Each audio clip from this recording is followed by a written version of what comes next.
Que Dios les bendiga, hermanos. Bienvenidos sean todos una vez más aquí a la casa de Dios. Damos gracias a Dios por su vida. Es el primer miércoles del año que estamos comenzando y les voy a pedir que abran su Biblia en Mateo 24:11.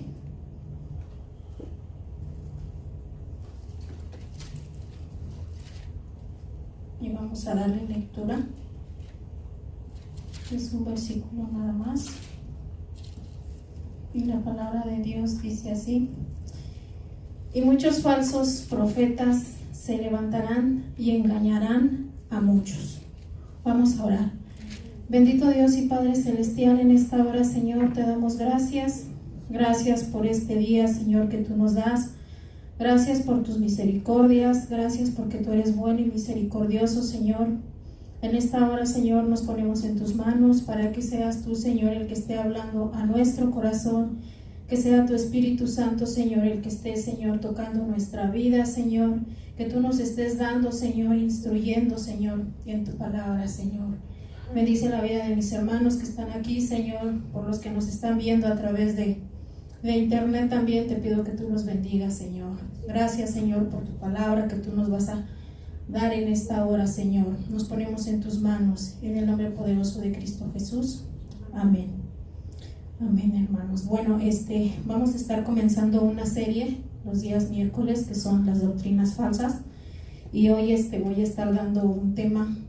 Sabemos que lo que leíamos ahorita en Mateo 24 dice: muchos falsos profetas se levantarán y engañarán a muchos. Entonces, vamos a estar estudiando un poquito de ciertas doctrinas falsas que se han infiltrado dentro de la iglesia cristiana, dentro de los cristianos.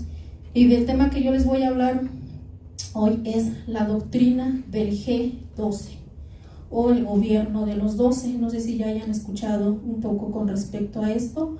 Vamos a estar hablando un poquito en qué consiste esta doctrina. Entonces, para eso, pues para ver esta doctrina del G12 necesitamos ver de dónde surgió, cómo es que se introdujo dentro de la iglesia cristiana.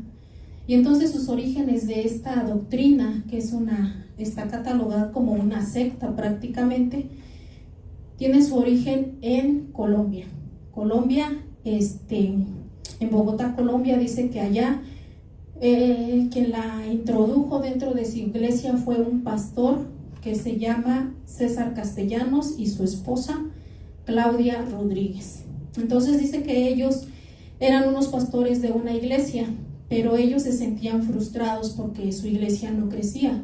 Ellos tenían una congregación de aproximadamente 30 miembros al año, pues tenían 120, pero él decía que no, que algo estaba haciendo mal. Entonces él dice que él empieza renunció a esa iglesia donde él estaba, y en el año de 1983 él fundó la Misión Carismática Internacional. Entonces dice que él vio que su iglesia pues empezaba a crecer más o menos, y en el año de 1986 él viajó a Sur Corea, allí a la iglesia de Yonggi-cho, David Yonggi-cho. Dice que él se sorprendió bastante porque vio que este pastor coreano tenía una iglesia enorme, y dice que la forma de trabajar de esta iglesia era a través de las células. Él se quedó maravillado, y cuando él regresa a Colombia empieza a implementar esta forma de trabajar por medio de las células.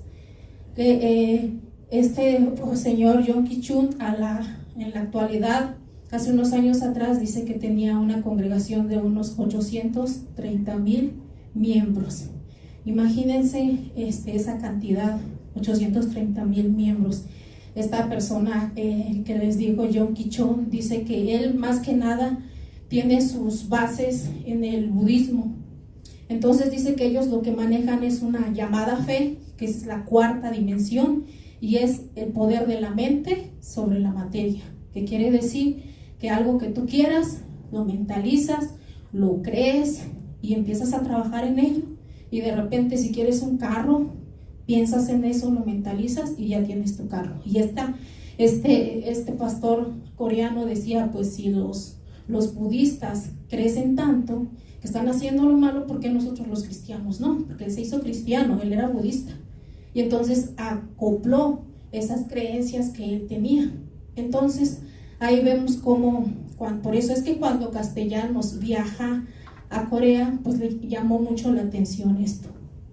Entonces, aquí nos dice la palabra de Dios en Gálatas 1:8, dice, mas si aún nosotros o un ángel del cielo os anunciare otro evangelio diferente del que os es anunciado, sea anatema.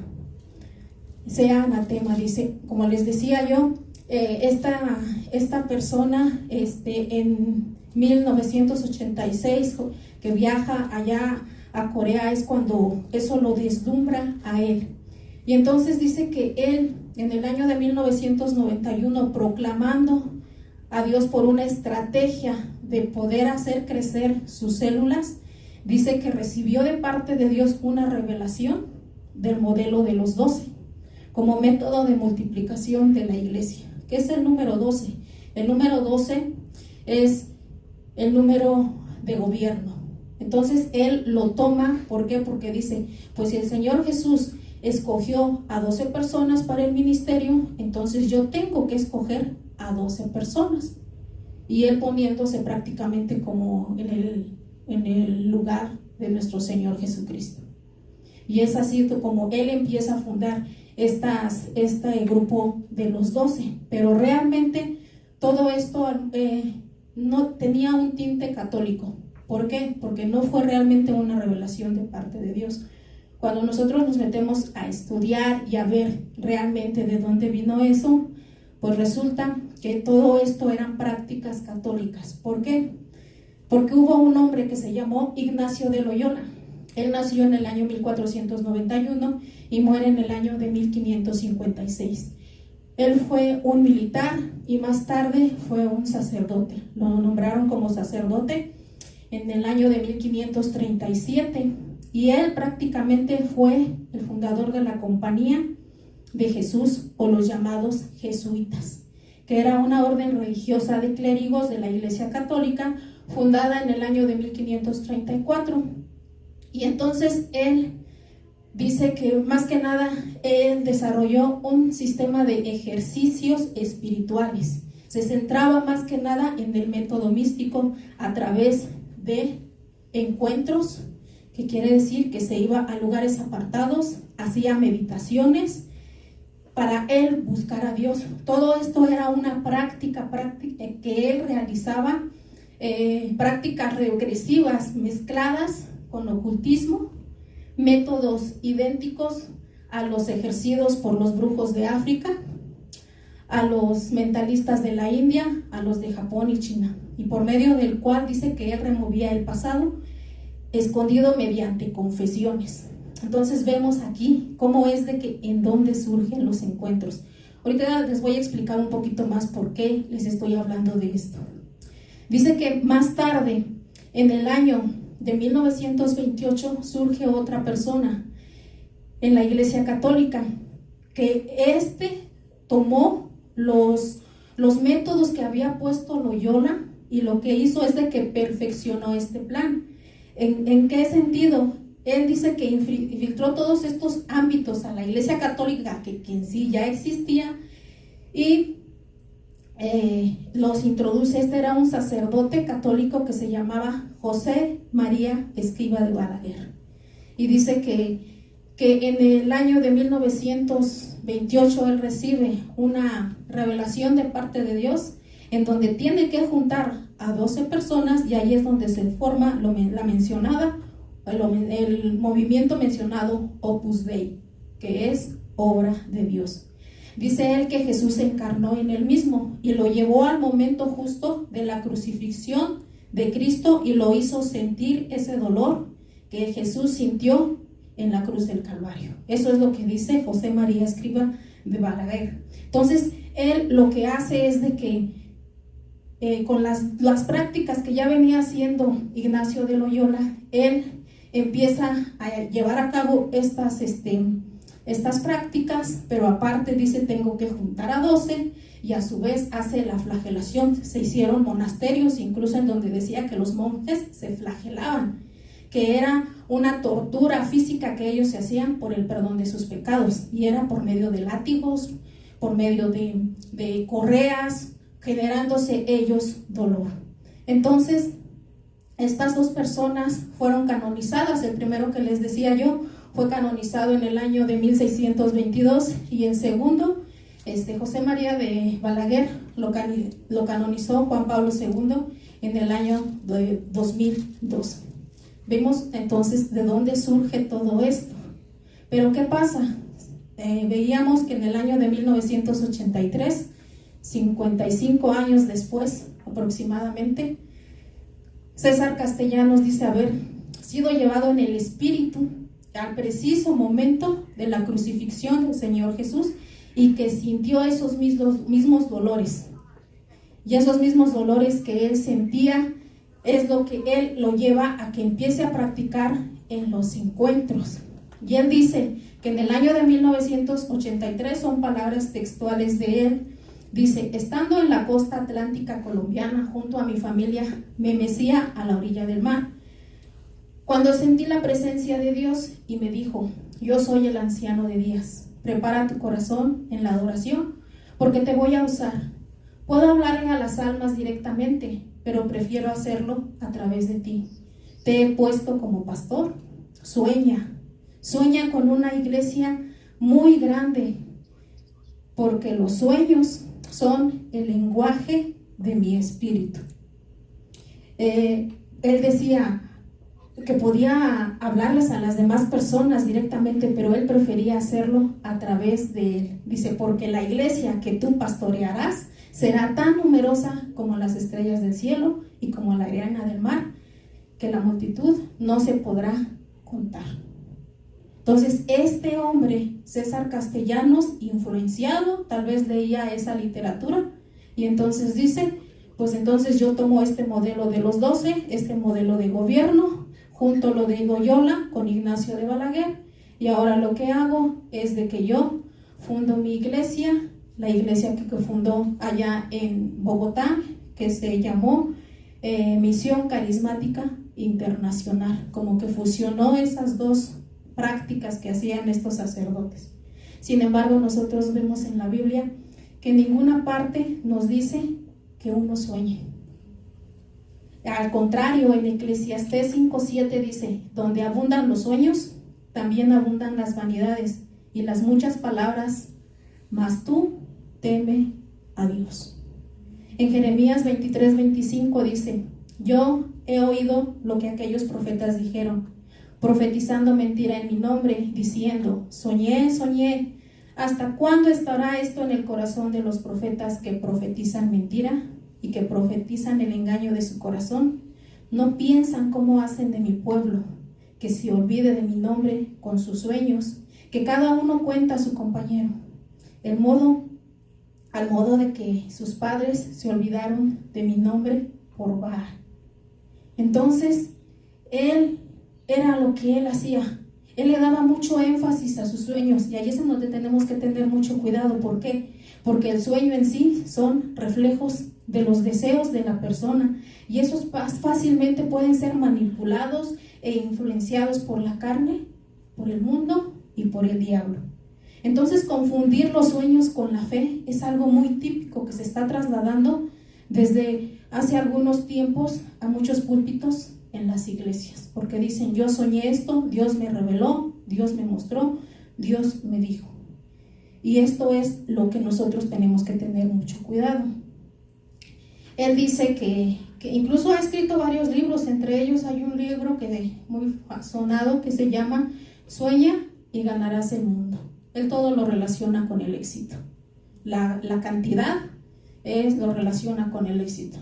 Si él viniera aquí y viera a nuestra iglesia, dijera: no, pues ustedes son unos fracasados. ¿Por qué? Porque no tienen gente. Y él dice: él es a las multitudes. Dice que ese modelo de gobierno de los 12 es algo que Dios escogió para que se estableciera el gobierno de Dios aquí en la tierra, cuando en sí todo eso es una mentira. Le dice, según palabras de él, vas a producir la visión que se te ha sido dada en 12 hombres, y estos deben hacerlo en otros 12, y estos a su vez en otros 12. Cuando Dios me mostró esto, dice, me maravillé. ¿Realmente era de parte de Dios? No, era una réplica. Lo que él estaba volviendo a hacer, lo que él estaba duplicando de aquellos sacerdotes católicos.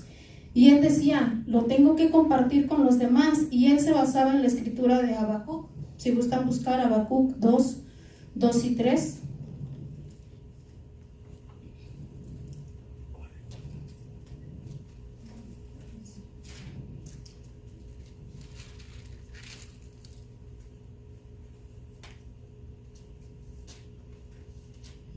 Y dice así: y Jehová me respondió y dijo, escribe la visión y declarará en tablas para que corra el que leyere en ella.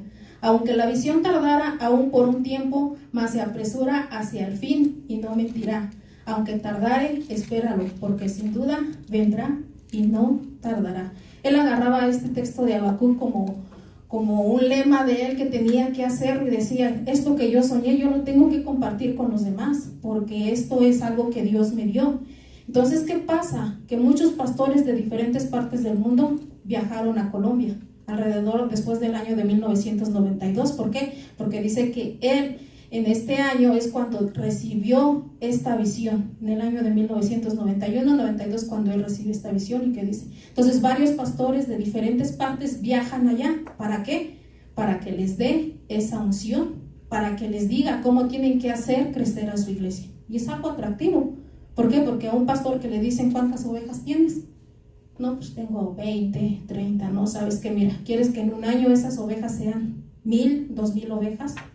Yo tengo la estrategia, yo tengo la técnica. ¿Cómo puedes hacer? Multiplicar. La base de ellos es la multiplicación.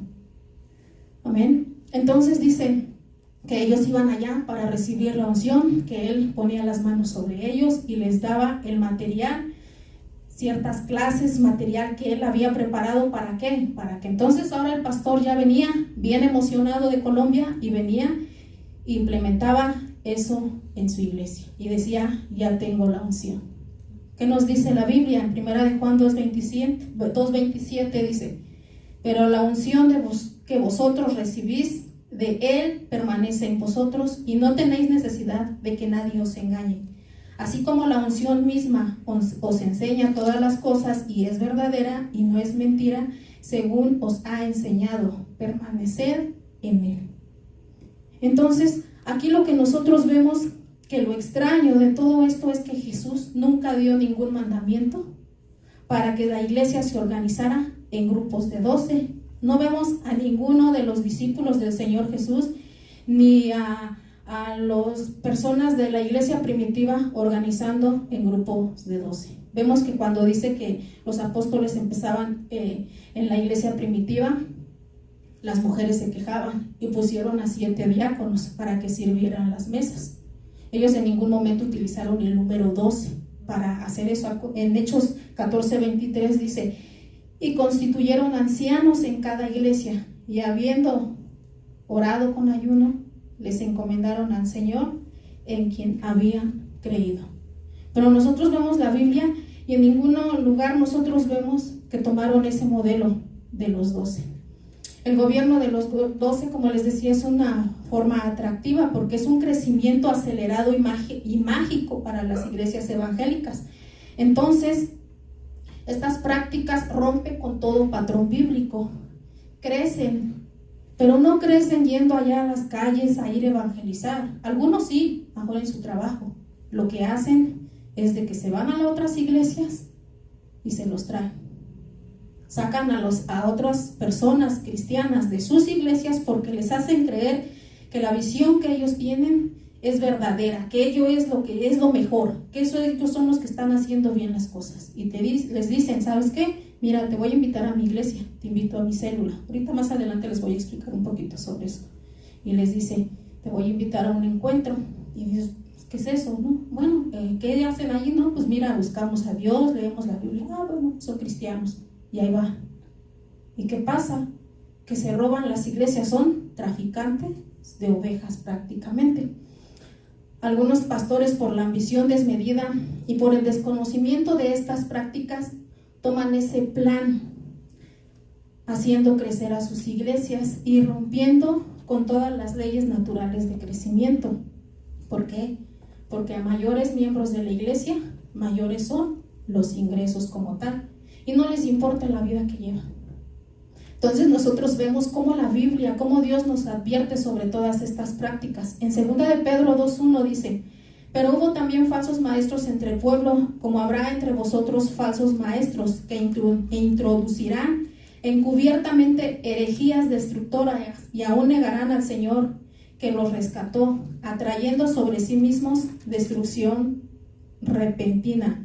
Y muchos seguirán sus disoluciones, por causa de los cuales el camino de la verdad será blasfemado.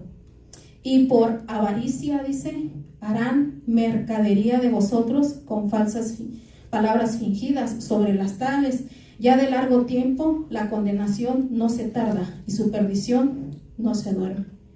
¿Cuál es el objetivo de ellos? Hacerse ricos.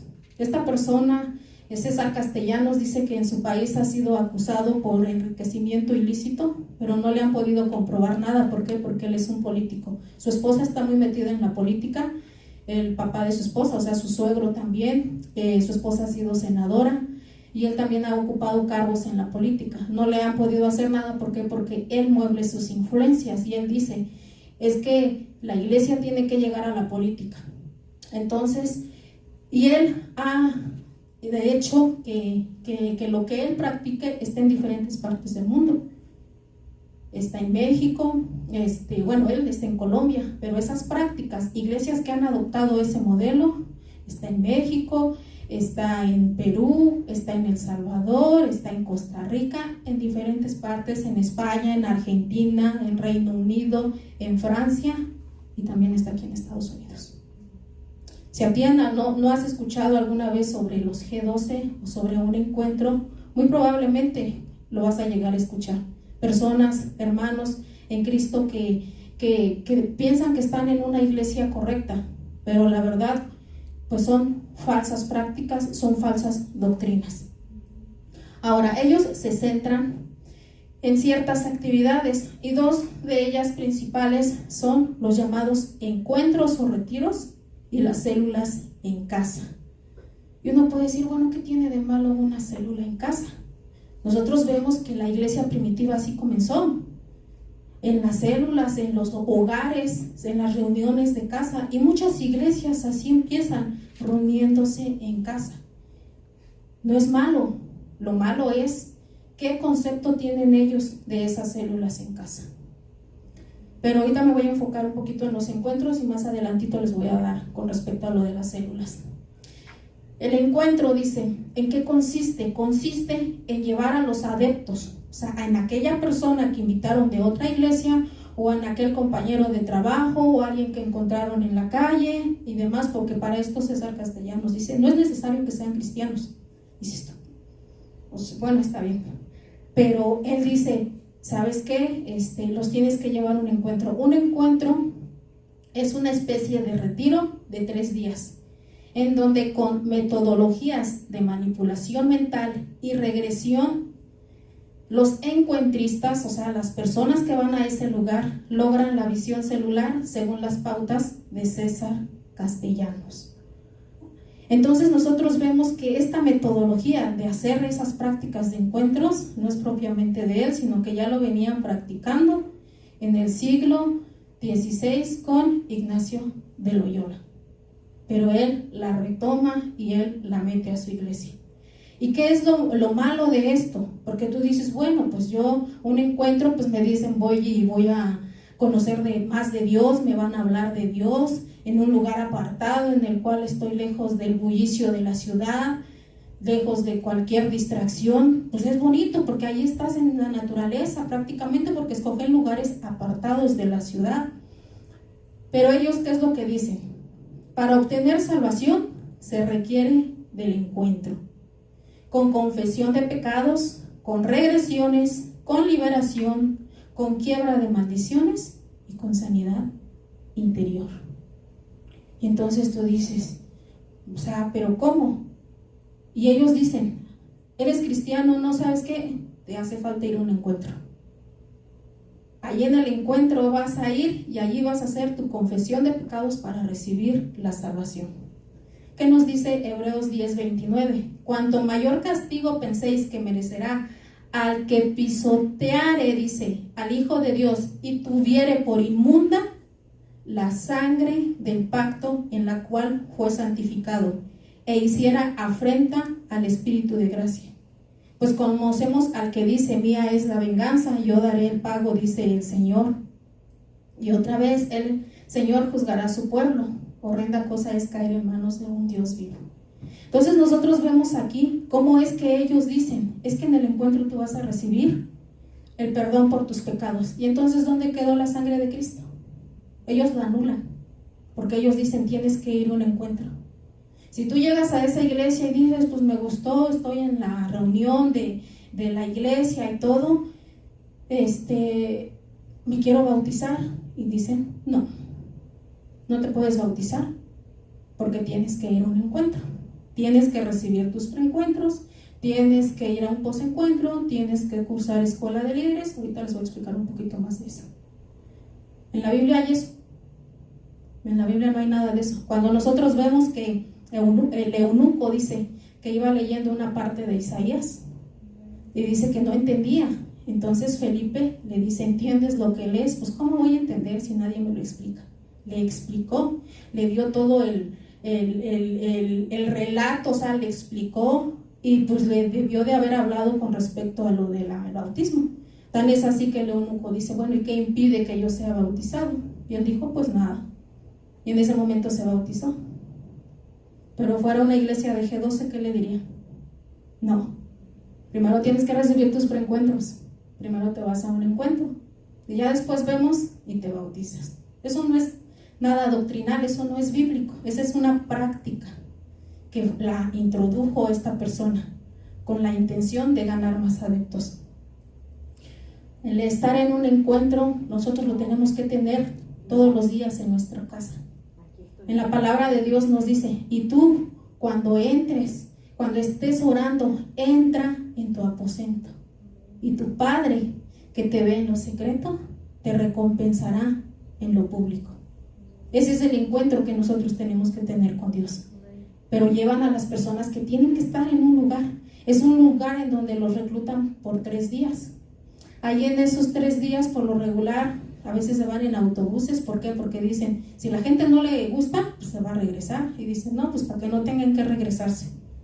Y lo hacen en lugares, en cabañas, en haciendas. Y no van 2, 3 personas, van 300, 200, hasta 500 personas. Y no van de a gratis, porque les cobran.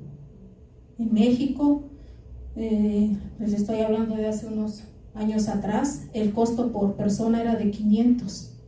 Si llevan 300 personas, echémosle cuenta, 150,000 pesos en un fin de semana. Y de ahí pues te dicen, pues es que vamos a pagar hospedaje, vamos a pagar comida, porque pues ahí vas a recibir la comida, el desayuno, la cena, pero vas a estar en un encuentro con Dios. Llegan al lugar y les dicen, ¿sabes qué? Échame tu celular, échame tu reloj, échame toda la distracción que tú puedas tener, porque vas a tener un encuentro con Dios. La primera noche te dicen, ¿sabes qué? Va a ser una noche de silencio, en la cual no puedes hablar con nadie porque Dios tiene que hablarte a ti. Desde ese primer día que llegan, empiezan a manipular, a hablarles a las personas que están allí, que tienen que tener una metamorfosis. Y pone mucho de ejemplo. Una metamorfosis es el cambio de alguien, de una persona que se convierte a otra. En este caso utilizan mucho el ejemplo de una mariposa y dicen, ahorita ustedes llegan y son como una oruga, pero esa oruga, ese animal todo feo, todo peludo, que se anda ahí arrastrando, pasa un tiempo que está en la oruga, dentro de su oruga allí, del capullo más bien, porque es el capullo, pasa un tiempo y cuando sale, ¿qué es? Una hermosa mariposa. y le dicen, así tienes que salir tú de este encuentro, como esta hermosa mariposa, transformado. Llegaste como un animal feo allí que se arrastra a un gusano y vas a salir como mariposa. ¿Por qué? Con todas las terapias, dijéramos, que les dan allí. Entonces, dentro de allí hacen ciertas prácticas en las cuales pues les hablan de la palabra y todo, pero va mezclado, y una de las prácticas más comunes que hacen ellos ahí son las regresiones. Estas regresiones consiste en que las personas que van a un encuentro tienen que arrepentirse de sus pecados de la infancia hasta el día en que están allí presentes, para poder ellos experimentar una verdadera conversión y recibir el perdón por sus pecados. Las personas que han presentado cierto rechazo, dice, y que han tenido durante la concepción, desde la niñez o desde la adolescencia, es el tema de mayor tratamiento de los encuentros. ¿Por qué? Porque le dicen, tienes que perdonar a todos aquellos que te hicieron daño. Y hacen una regresión al grado de que la persona que está enfrente, el ministrador, le dicen, él hace recordar a la persona los momentos difíciles y más traumatizantes y hacerlo confesar esos pecados, y aún así sea una persona que dice que es cristiano. Los lleva a perdonar a cada persona que les hizo daño. Incluso los llevan a que ellos puedan sentirse hasta en el vientre de su madre. Porque muchas personas dicen, pues yo fui producto de una violación, mis padres no me desearon. Y entonces ahí manejan tanto tus emociones que dices, híjole, a lo mejor sí es cierto, y la gente empieza a llorar. Porque dice, entonces no soy deseado. A lo mejor algo te pasó de niño y tú tardaste mucho tiempo en superarlo, y ahí te hacen recordar, te hacen regresiones para que tú vayas a eso que sufriste, y te manipulan. ¿Para qué? Para que te hagan entender que solamente estando allí tú vas a recibir una liberación y una sanidad interior. Esta metodología de la regresión es muy utilizada con los parapsicólogos y los seguidores de la nueva era. Esta técnica la utilizan el hinduismo, y también pertenece a una... Esto no obedece a ninguna enseñanza bíblica. ¿Por qué? En Isaías 43:25 dice, yo, ¿quién dice? El Señor. Yo soy el que borro tus rebeliones por amor de mí mismo, y no me acordaré de tus pecados. La Biblia nos dice en Romanos 10:9 que si confesares con tu boca que Jesús es el Señor y creyeres en tu corazón que Dios le levantó de los muertos, serás salvo, porque con el corazón se cree para justicia, pero con la boca se confiesa para salvación. Efesios 2:8 dice, porque por gracia sois salvos por medio de la fe. Y esto no es de vosotros, pues es don de Dios. Cuando tú aceptas a Cristo en tu corazón, dice que Él borra todos tus pecados y no se vuelve a acordar de ellos, los entierra en lo más profundo de la mar. Entonces, ¿qué es lo que sucede cuando una persona es conducida al pasado y le hacen recordar pecados que él cometió, le hacen sentirse culpable por los pecados que Cristo ya los perdonó a través de su sangre? Y aquí es en donde va la flagelación mental. Pero ¿qué es lo que nos dice segunda de Pedro? Aquellos que recuerdan todo ese pasado, dice, pero les ha acontecido lo del verdadero proverbio: el perro vuelve a su vómito y la puerca lavada a revolcarse en el cieno. Ahí nosotros sabemos que cuando Dios perdona nuestros pecados no se vuelve a acordar más de ellos. Pero ¿qué dice César Castellanos en su libro? Arrepentimiento sin dolor no es arrepentimiento. Necesitamos sentir dolor por el pecado que cometemos. Esa tortura que aplica esta doctrina del G12 es aplicando una flagelación de dolor mental por el pecado. ¿Se acuerdan que Ignacio de Loyola hacía eso? Se flagelaba, dice, por el pecado. Y entonces aquí, pues él hace eso, pero es una flagelación mental. Pero segunda de Corintios nos dice 5:17, de modo que si alguno está en Cristo, nueva criatura es. las cosas viejas pasaron, he aquí todas son hechas nuevas. Si ya Cristo perdonó nuestros pecados, entonces ¿por qué tenemos que confesarlos de nuevo y someternos a esa tortura? Entonces nosotros vemos cómo es de que ellos trabajan con la mente de las personas. Otra de las cosas que les dicen, ¿sabes qué? Te entregan un papelito y te dicen, ¿sabes qué? Tacha, están todos los pecados que ustedes se puedan imaginar. Y te dicen, tacha todos estos pecados. Hay unos que ni siquiera dicen, bueno, ¿y esto qué es? Pues no sé, pero también táchalo por si lo llegas a cometer después. Y lo tachan. Y entonces dice que hacen una cruz y las clavan los papelitos ahí en la cruz. Y otros las queman en una fogata, ya en la noche. Eso es lo que hacen. Por eso dicen, tienes que ir a un encuentro. ¿Para qué? Para que Dios perdone tus pecados. Pero ¿qué nos dice la Biblia? En Isaías 44:22. Yo deshice como una nube tus rebeliones y como niebla tus pecados. Vuélvete a mí, porque yo te redimí. El Señor Jesús dice que Él perdona nuestros pecados. Otra de las cosas que hacen, dice que es pedir perdón por los pecados de sus familiares, aunque estén muertos y nunca los hayan conocido. Y les dicen que tienen que hacer una cartita hacia aquella persona. Y a sus padres terrenales, no importa que ya no vivan, ya es ahí en donde le tienen que expresar todo su sentir. Deuteronomio 8:10 dice, no sea hallado en ti quien haga pasar a su hijo o a su hija por fuego, ni quien practique adivinación, ni agorero, ni sortílego, ni hechicero, ni encantador, ni adivino, ni mago, ni quien consulte a los muertos, porque es abominación para Jehová cualquiera que hace estas cosas. Y por estas abominaciones Jehová tu Dios echará a estas naciones de delante de ti. Entonces esa práctica que ellos están haciendo prácticamente son prácticas ocultistas. Otra de las cosas es romper maldiciones. ¿En qué consiste esto? Dicen que solamente a través de un encuentro la persona puede ser liberado de una posesión demoníaca. Y dice que la maldición viene generacional, es hereditaria y viene en diferentes niveles. Entonces ellos dicen, pues todos los cristianos tienen que ser liberados. Pero si Cristo ya nos libertó, Él ya nos hizo libres. Pero ellos dicen que se tienen que romper esas maldiciones generacionales.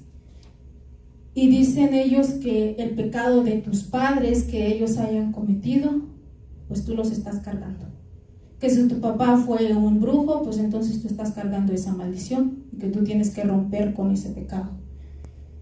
Pero ¿qué nos dice la Biblia en Éxodo 32:33? Dice, y Jehová respondió a Moisés, al que pecare contra mí, a este raeré yo de mi libro. A esa persona, no a su familia, no a su hijo, no a su hermana, no a su papá. Ezequiel 18:20 dice, el alma que pecare, esta morirá. El hijo no llevará el pecado del padre. Pero ¿qué dicen ellos? Tú estás acarreando la maldición de tus padres, de tus abuelos, de tus bisabuelos, de tus tatarabuelos, lo que ellos hacían. Tú no sabes ni qué pecados cometían ellos. Apenas si puedes con los tuyos, como para todavía estar cargando con los de ellos. Pero ellos que te dicen, ¿sabes qué? Pues tú tienes que romper esas maldiciones para que de aquí en adelante ya seas libre. Y no, la sangre de Cristo es la que nos hace libre. Entonces, ¿qué pasa? Si tienes un hijo que pues decide irse al mundo, irse a las drogas, ¿qué pasó? No se rompió la maldición, algo falló allí, ¿no?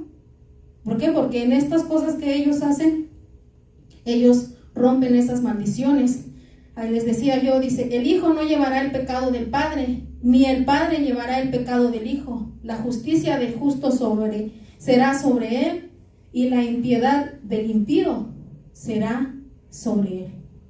Entonces no tienes por qué estar cargando con los pecados de las personas, ni de tus hijos, ni de tu familia, ni de nadie, porque Dios le va a pedir cuentas a cada uno. La salvación es personal y Dios te va a pedir cuentas a ti. No le va a pedir cuentas a tu mamá de ti, te lo va a pedir a cada quien, a cada uno le va a pedir cuentas. Amén. Entonces ellos, ¿qué es lo que hacen? Allí ellos entonces atan, cancelan, reprenden, declaran bendición decretan prosperidad. Y todo eso dicen, pues yo ato, yo cancelo, yo rompo toda maldición y demás. ¿Qué nos dice Judas 1:9? Si gustan buscarlo.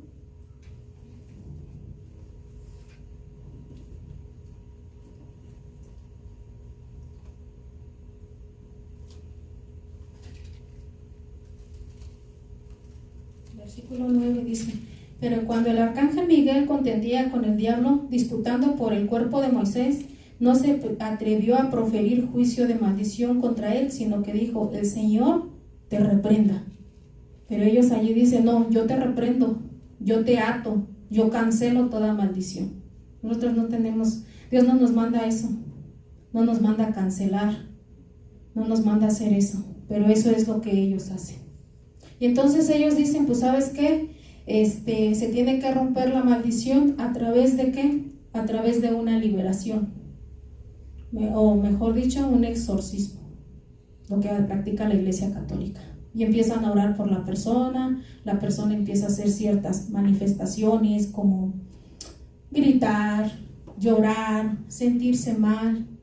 Y lo que dice César Castellanos dice: el gran problema de muchas denominaciones es que se han llenado de conceptos teológicos y han buscado argumentos bíblicos para convencer a la gente de que no es necesario pasar por liberación, haciéndoles creer que basta con aceptar a Jesús, haciéndoles creer.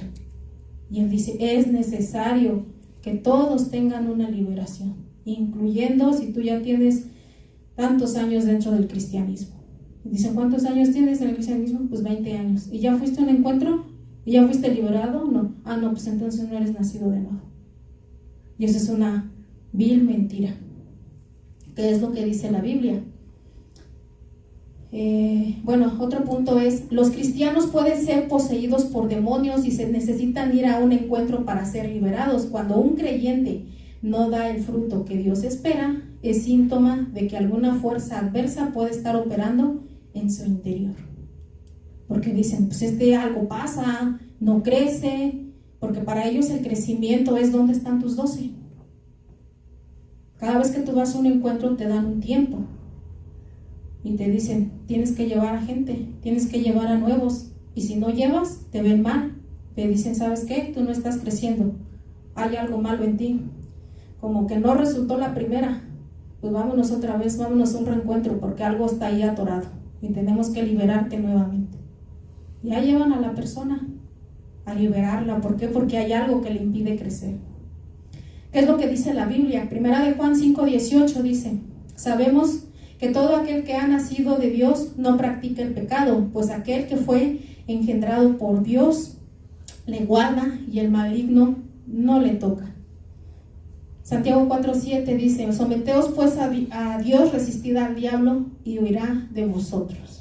¿Qué es lo que pasa en estos encuentros? Que hacen esas famosas liberaciones a personas que no son convertidos y les expulsan fuera demonios, echan fuera demonios. Pero ¿qué es lo que dice en Mateo 1:43 y Mateo 12:43? Si gustan buscarlo, es una parte cuando el Señor Jesús les empieza a comentar a sus discípulos con respecto a los demonios.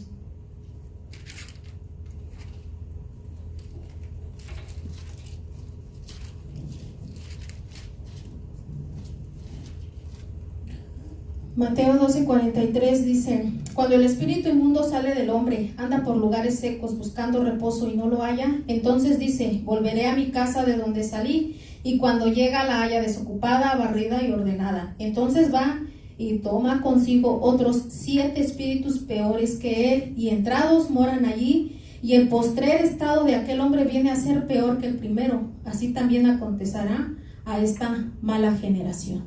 Entonces, ¿qué es lo que hacen? Que hacen una supuesta liberación, expulsan los demonios que trae la gente que ha estado involucrado en prácticas ocultistas, pero no le dicen que tienen que nacer de nuevo, que tienen que aceptar a Cristo en su corazón, y le expulsan el demonio. Pero ¿qué dice? Que estos espíritus inmundos regresan a esa casa, la ven vacía, la ven barrida. ¿Por qué? Porque no está la presencia de Cristo en esa persona. Y dice que entonces agarra otros 7 espíritus más fuertes que él, y el estado de esta persona viene a ser peor que la primera. Es ahí donde se tiene que tener mucho cuidado cuando se dice que se hace, o que dicen ellos que hacen una liberación. ¿Por qué? Porque la palabra de Dios es bien clara. Ahora, otra de las cosas que dicen, ok, ya estás en el encuentro, ya rompiste maldiciones, hicimos la regresión, ya fuiste liberado. Ahora, una evidencia de que tú tienes que tener una sanidad interior y que Dios ya te ha perdonado los pecados tienes que hablar en lenguas. Ese lenguaje que Dios te tiene que dar. Y le exigen a Dios que tienen que recibir ese toque del Espíritu Santo. Y si no hablas en lenguas, te dicen, ¿sabes qué? Tú no has recibido el toque del Espíritu Santo. Tú no has sido liberado. Eso también incluye el hecho de que oren por ti y te caigas al piso. Hay muchos que los tiran, les ponen el pie para que se caigan. ¿Para qué? Para que sientan esa presencia. Entonces, ¿pero qué es lo que se maneja ahí? Todo eso es místico. Todo eso es basado en emociones. Trabajan con la emoción de la gente. Y a veces la gente pues no siente nada, pero ve que el que está al lado está temblando, está gritando y demás, pues se siente lo mismo también.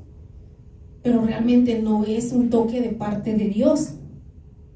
Entonces, Él dice que para que una persona hable en lenguas, primero tienen que romper las maldiciones que existían en ellos y echar fuera toda posición demoníaca en el nombre de Jesús, dicen ellos, y eso es precisamente lo que se hace en los encuentros. Sin embargo, la Biblia nos dice que el Espíritu Santo, Él es el que reparte a cada uno conforme Él quiere. Y vemos en donde nos dice los dones del Espíritu Santo en 1 Corintios 12:10. A unos les ha dado el don de milagros, a otros el de profecía, a otro el de lenguas, otro interpretación de lenguas. Y ahí dicen, todos hablen en lenguas. ¿Y qué es lo que dice la Biblia? El apóstol Pablo. Que si alguien habla en lenguas dentro de la iglesia, dice que sea lo mucho 1, 2 o 3 personas. Y todo lo deben de hacer ordenadamente. Pero hable si es que hay intérprete, y si no, mejor calle, porque van a confundir a la congregación. Pero que aquí dicen, no, pues a ver, todos hablar en lenguas. Y empiezan a hablar y a decir, y no sé qué tanto realmente son lenguas, o es una manipulación que ejercen sobre ellos. Ellos dicen que ahí se siente la presencia de Dios. Y en algunos de ellos dice que tienen que ver esa presencia de Dios, y lo llaman el Shekinah, que es el poder de Dios, y no es nada más y nada menos que dicen que ven caer oro del cielo, y esa es la presencia de Dios. Esa palabra Shekinah es una palabra hebrea que significa la presencia de Dios, pero que nos dice en Proverbios 8:19, mejor es la sabiduría que las piedras preciosas.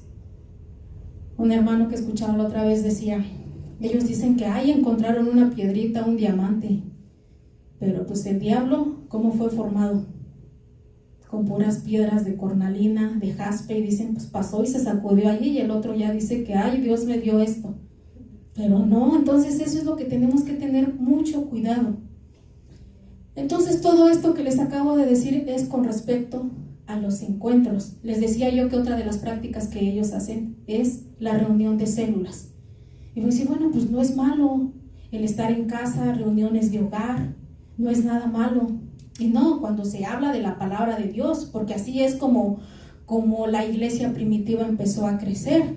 Pero ellos trabajan con una visión celular, que ese es un modelo para seguir en toda la iglesia. Ellos dicen que la célula es la unidad fundamental de todo ser vivo. Nuestro cuerpo está formado por células, dicen.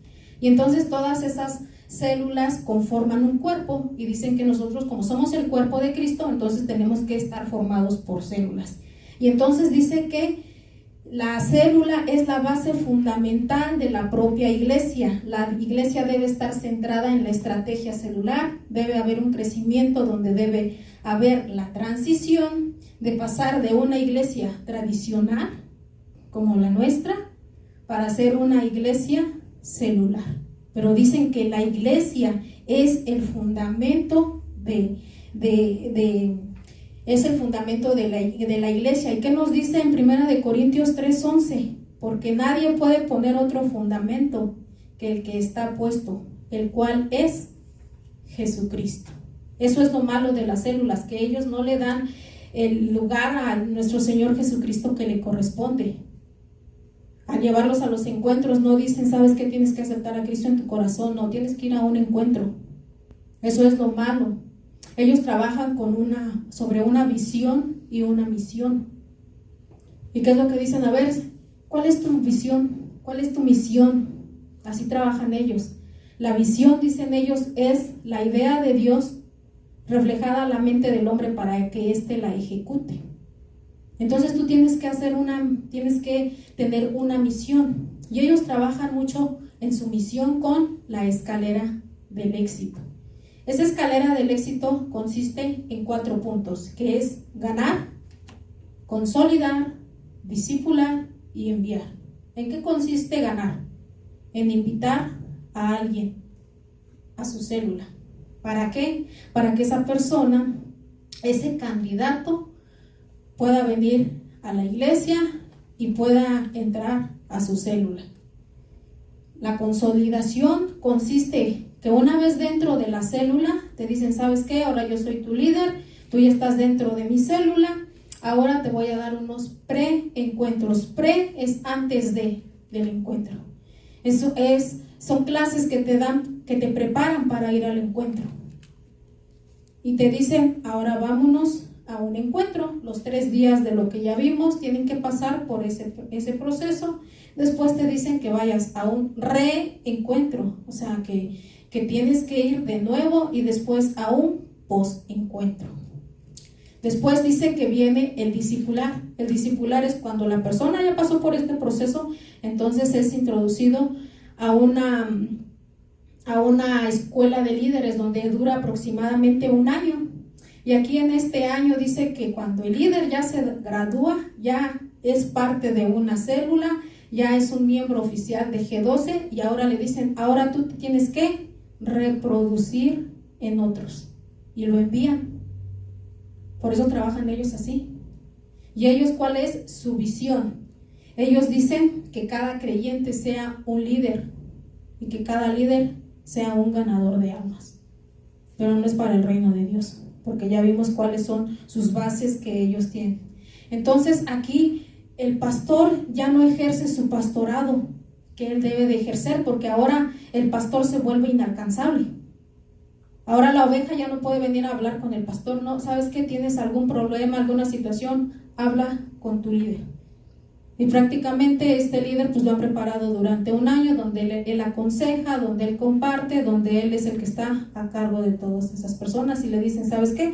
Ahora tú ya eres miembro oficial del G12, ahora tú tienes que juntar a tus 12 y a sus cada uno de ellos a sus 12, y luego a sus 12 y luego a sus 12. Por eso es la multiplicación. Por eso esas iglesias crecen tanto. Entonces el pastor ya está limitado, ya no hace su trabajo que tiene que hacer, y solamente viene siendo como un gerente de una empresa. ¿Por qué? Porque él es el que está en la parte de hasta arriba. Es toda una estructura piramidal. Es un negocio. ¿Qué es lo que dice en 1 de Pedro 5:1? Ruego a los ancianos que están entre vosotros, yo anciano también con ellos y testigo de los padecimientos de Cristo, que soy también participante de la gloria que sea revelada, apacentad la grey de Dios, que está entre vosotros, cuidando de ella, no por fuerza, sino voluntariamente, no con ganancias deshonestas. Esto es lo que ellos hacen, porque saben que cada miembro de la iglesia, que cada uno son diezmos, son ofrendas, pero ellos trabajan con estas ganancias deshonestas, dice, sino con ánimo pronto, no como teniendo señorío sobre los que están a vuestro cuidado, sino siendo ejemplos de la grey. Entonces vemos cómo es que ellos trabajan. Para ellos es más importante la cantidad que la calidad. Para ellos dicen, tú tienes una iglesia pequeña, o sea, el éxito de ellos, de una iglesia, se mide por los miembros de la iglesia y por sus recursos económicos.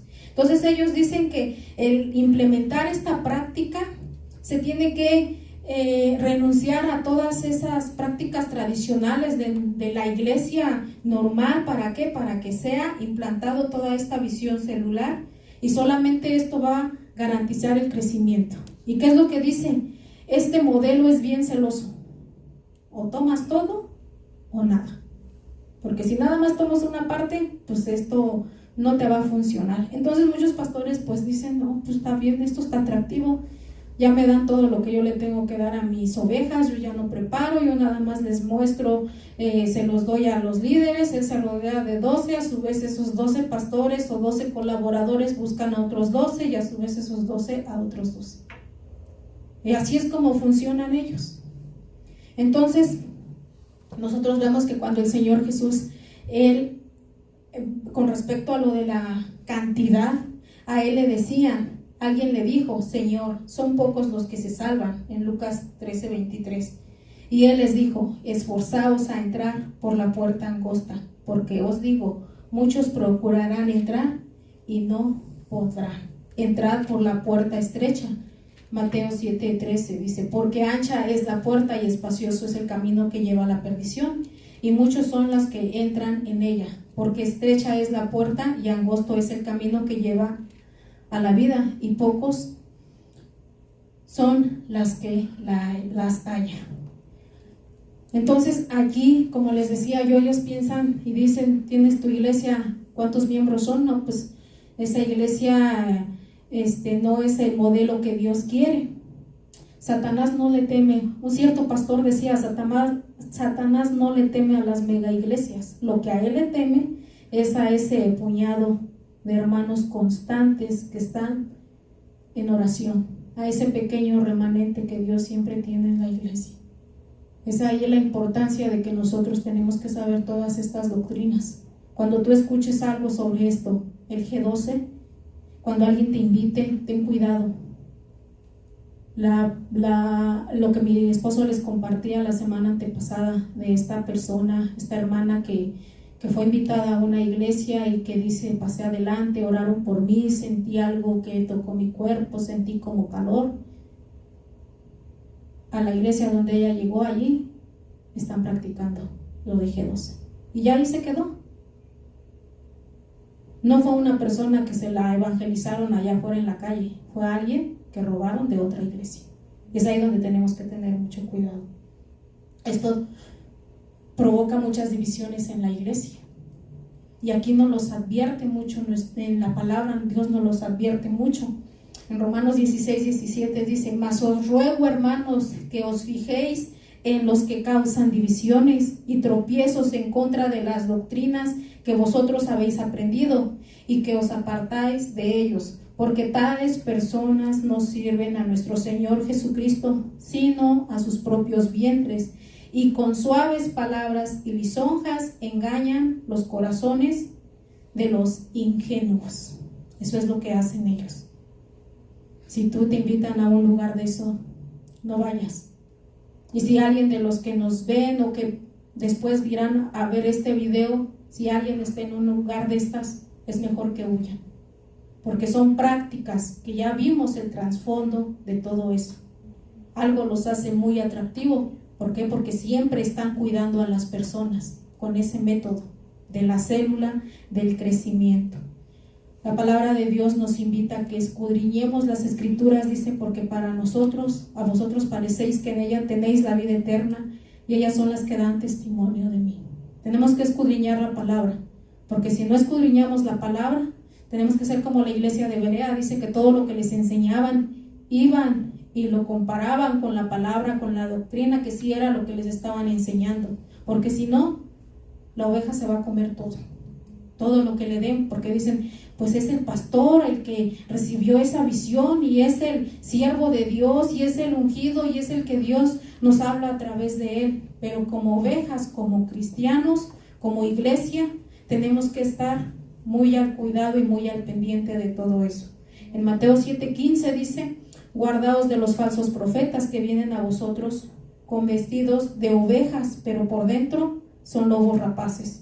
Por sus frutos los conoceréis. ¿Acaso se recogen uva de los espigos o higos de los abrojos? Así todo buen árbol da buenos frutos, pero el árbol malo da frutos malos. No puede el buen árbol dar malos frutos, ni el árbol malo dar frutos buenos. Todo árbol que no da buen fruto es cortado y echado en el fuego. Así que por sus frutos los conoceréis. Entonces allí vemos cómo son personas que entran a la iglesia, pero realmente no son personas que sean personas transformadas por la sangre de nuestro Señor Jesucristo. Y trabajan tanto con la mente de la gente que le dicen, ¿sabes qué? ¿Dónde están tus 12? ¿No los tienes? Ah, no, ¿sabes qué? No eres parte de la visión celular de la iglesia. ¿Qué es lo que dice la Biblia? Que todo aquel que no da fruto, ¿qué es? Ah, pues es cortado y es echado. Ah, pues mira, tú no estás dando fruto, porque el fruto ellos lo comparan con la multiplicación. No tienes gente, no estás dando fruto. Pues tenemos que tener mucho cuidado, hermanos. Mucho cuidado con todas estas prácticas. Si tienes a alguien, un conocido, un amigo y demás, alértalo, no te quedes callado, porque muchas personas, hay personas que buscan de Dios y están allí, y oremos por ellos para que Dios los saque de esos lugares en los cuales están allí, intercedamos por ellos. Y si a ti un día alguien te invita, que te digan, encuentro G12, porque déjenme decirles que como ya se ven descubiertos, entonces ya le cambiaron el nombre. Ya no son G12, ya son D12, ya son J12, ya son G18, ya le cambian el nombre. Ya no dicen son células, ahora son grupos de crecimiento. Le van cambiando el nombre, ¿por qué? Porque se ven, ¿cómo se dice? Los desenmascaran, se ven descubiertos. Pero la práctica, la esencia, sigue siendo la misma. Dice, no, aquí no los practico G12, no, mira, nosotros trabajamos con células y nos vamos a un retiro. Ya no le dicen retiro, ya no le dicen encuentro, le dicen una cita. Tenemos una cita con Dios, pero es la misma esencia. Tengamos cuidado, hermanos. Les invito a que se pongan de pie para que oremos a Dios y que Dios nos cuide, Dios nos ayude, que nunca caigamos en un lugar de estos. Que si alguien nos invita, nosotros podamos identificar, ver que son prácticas que no son de parte de Dios. Hay que orar y hay que pedirle a Dios que Dios sea el que nos esté guardando y que siempre nosotros estemos escudriñando la palabra y viendo aquello que te comparten, si realmente viene de parte de Dios. Bendito Dios y Padre Celestial, en esta hora, mi Dios, te doy gracias. Gracias por esta oportunidad, Señor, que tú nos das, Señor, de conocer cada día más de ti, mi Dios. Gracias, Señor, por la palabra que tú nos has dado, Señor. Gracias, mi Dios, porque tú nos alertas, Señor, sobre todas estas prácticas, Padre, sobre todas estas prácticas ocultistas que se están practicando dentro de las iglesias, mi Dios. En esta hora, Padre Celestial, nos ponemos en tus manos para que seas tú, Señor, el que a través de tu Espíritu Santo, Señor, y a través, Señor, del conocimiento, de escudriñar tu palabra, Señor, nosotros, Señor, podamos, Señor, que cuando alguien nos invite a estos lugares, Señor, nosotros escudriñar tu palabra, ver que todo aquello que enseñan, Señor, esté sustentado con tu palabra, mi Dios Todopoderoso. Tu palabra nos dice que en los últimos tiempos vendrían muchos falsos maestros, falsos profetas, Señor, y lo estamos viendo, Señor, porque entran encubiertamente a las iglesias para desviar al Señor, al cristiano, Señor, de tu camino, Padre Celestial. Pero en esta hora, mi Dios, nos ponemos delante de ti, Señor, que tú nos ayudes a permanecer fieles, a permanecer firmes a tu palabra, Señor, que no nos desviemos, Padre. Tu palabra nos dice que estrecha es la puerta, Señor, y pocos entran por ella, Señor. Pero la puerta ancha, Señor, muchos se van a la perdición. En esta hora, Señor, te pido que tú nos ayudes, que tú nos des ese discernimiento para que nosotros podamos entender, Señor, tu palabra, mi Dios Todopoderoso. Bendice la vida de cada uno de mis hermanos, Señor, la vida de todos aquellos, Señor, que te buscan, Señor, con un corazón, Señor, un corazón dispuesto, Padre, pero que están, Señor, dentro de esas iglesias con herejías, Padre Celestial. Yo te pido, Señor, que así como tú tuviste compasión de cada uno de nosotros, que en algún momento estábamos en lugares, Señor, donde no se practicaba, Señor, no se enseñaba tu sana doctrina, Señor, y nos sacaste de esos lugares, Señor. Ahora, Señor, te pedimos que tú tengas misericordia de aquellos, Señor, que te buscan de corazón, pero que están, Señor, en ciertas doctrinas, Señor, como esta, Padre Celestial. Te pido, Señor, que seas tú, Señor, restaurando cada vida y cada corazón, porque las personas salen de aquí lastimadas, salen heridas, Señor, se dan cuenta, Señor, que se han burlado, Señor, de la fe de ellos y que solamente los utilizaron, Señor, para enriquecerse ellos, porque todo esto es un negocio familiar. Pero en esta hora nos ponemos en tus manos y ponemos a esos hermanos en tus manos, que seas tú, Señor, quien nos saque de ese lugar, Señor. Ayúdanos a nosotros, danos esa autoridad, danos esa fuerza, Señor, para que nosotros podamos compartir y hablarle a aquellas personas que conozcamos, que estén, Señor, practicando, Señor, esto que a ti no te agrada, Padre. Gracias, Señor, por tu palabra que tú has traído, Señor, a nuestra vida, Señor, y te pido, Padre bendito, que tú bendigas la vida de cada uno de mis hermanos y de aquellos que se encuentran en sus hogares, Señor. Bendice a cada uno de mis hermanos, permite que cada uno de ellos pueda regresar con bien a sus hogares, Padre. Gracias te damos en esta hora, en el nombre poderoso de Cristo Jesús. Amén. Amén. Tengan una buena semana, lo que resta de ella. Gracias.